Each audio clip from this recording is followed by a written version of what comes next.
que la coutume avait donné un verdict qui était le vrai. Et c'est sur ce verdict que les gens sont en train de vouloir revenir aujourd'hui. Eh bien, pour finir, je vous dirai simplement ceci.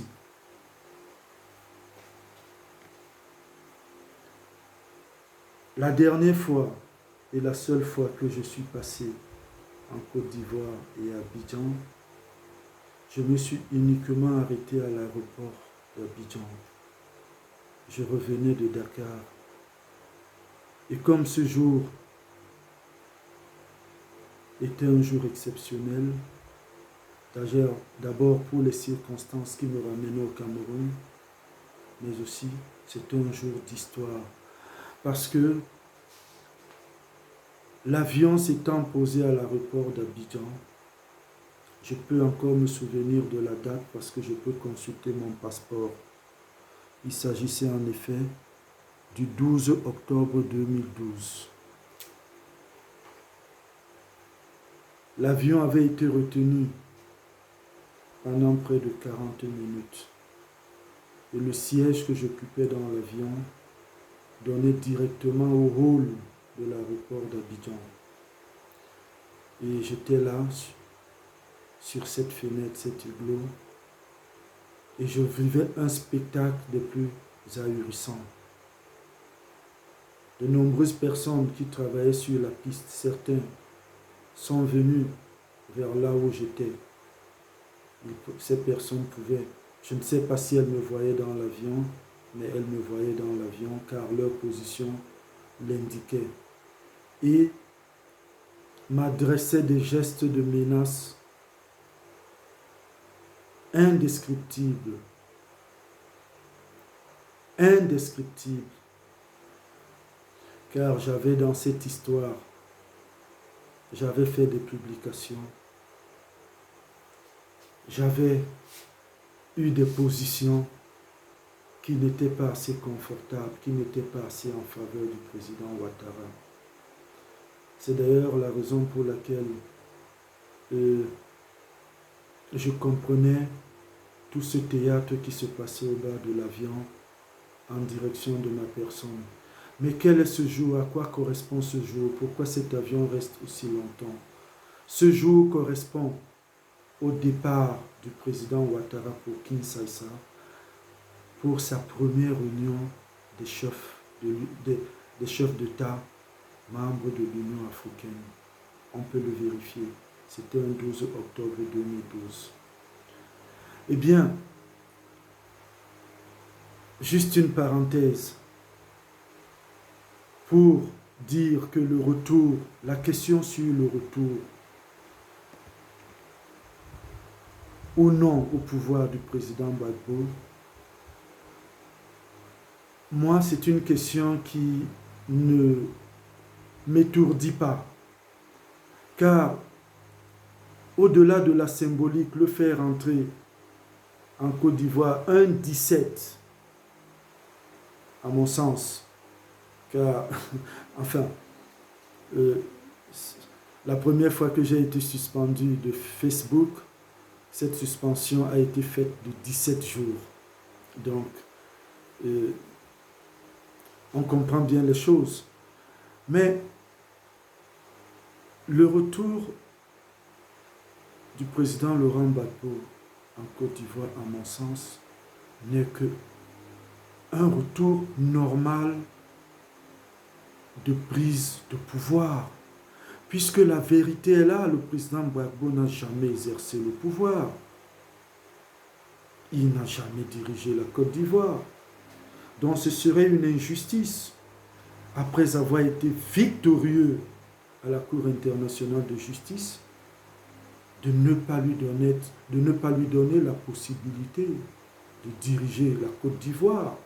À mon sens, je pense même que le fait pour lui de diriger une fois de plus, une fois encore, être le chef de l'État en Côte d'Ivoire, ça sera effectivement le signe de la réconciliation. Mais puisque Ouattara, lui au moins, a dirigé la Côte d'Ivoire entière, pourquoi ne pas aussi permettre au président Laurent Gbagbo de diriger la Côte d'Ivoire? Et à ce sujet, on comprend donc que le débat au sein de l'humanité nègre est le même, c'est que l'humanité nègre n'a pas de sémiologue. L'humanité nègre se sert de sémiologues pour des sémiologies qui ne lui sont pas propres. Car si l'humanité nègre avait véritablement des sémiologues et une sémiologie, on aurait une autre interprétation, une autre signification de la colombe noire. Donc, en rapport avec la sémiologie qu'entretient en ce moment l'humanité nègre avec la colombe blanche. En effet, qu'est-ce que je dois vous dire?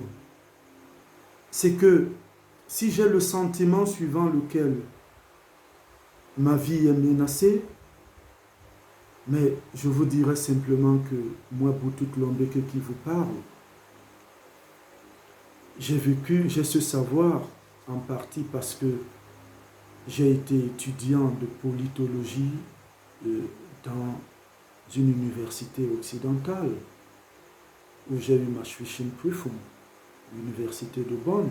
C'est dans cette université que j'ai rencontré des hommes politiques tels que le vice-chancelier Kensha ou le chancelier Edmund Kohl lui-même. Donc, dans ces sociétés occidentales, je n'y ai laissé aucune dette dans une banque. Je n'ai jamais été convoqué dans un commissariat ni dans une brigade. Je n'ai jamais été en justice pour une infraction quelconque. Je n'ai pas laissé une dette d'assurance. J'ai payé toutes mes cotisations d'assurance avant de quitter le continent européen. Je n'ai jamais laissé la moindre dette en Angleterre. Je n'ai jamais laissé la moindre dette en Espagne. Je n'ai jamais laissé la moindre dette en Italie. Je n'ai jamais laissé la moindre dette en France. Donc, me menacer de mort, on le ferait peut-être parce que pendant mon séjour en Europe, j'ai pu étudier, j'ai pu lire le livre de Hirschberger, Die Geschichte der Philosophie. Mais ce livre enseigne la patristique. Ce livre enseigne la scolastique. Mais cette même scolastique, le professeur Massientoa nous a dit que ce n'était pas de la philosophie. Mais c'est appris. On ne peut pas changer cela, c'est appris. Eh bien, j'espère que beaucoup d'Africains, beaucoup d'hommes de l'humanité nègre comprendront que la symbolique du parcours, du combat du président Laurent Gbagbo pour ces 10 dernières années se résume dans la personne de Blé Goudé. Mais je ne peux manquer de mentionner ici l'interrogation d'un homme que j'ai pu lire dans les réseaux sociaux qui s'exclamait en disant ceci: ouais, Blé Goudé, tout ce parcours uniquement pour trahir à la fin tes ancêtres.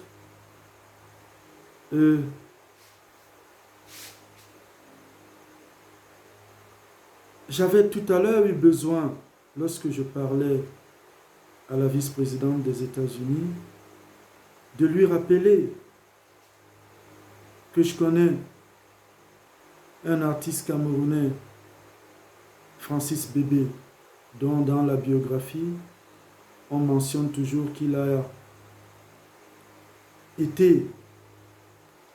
a presté dans une célèbre salle de spectacle avec un homme maçonnique à New York. Mais qu'est-ce qu'il dit effectivement? Qu'est-ce qu'il m'a enseigné? Cet écrivain, cet anglistique comme moi, Francis Bébé. What did he teach me, Francis Bébé? This is the question I wanted to ask Miss Harris. Francis Bébé, writer, anglistic, like me, guitarist. He was there in that Masonic house in New York.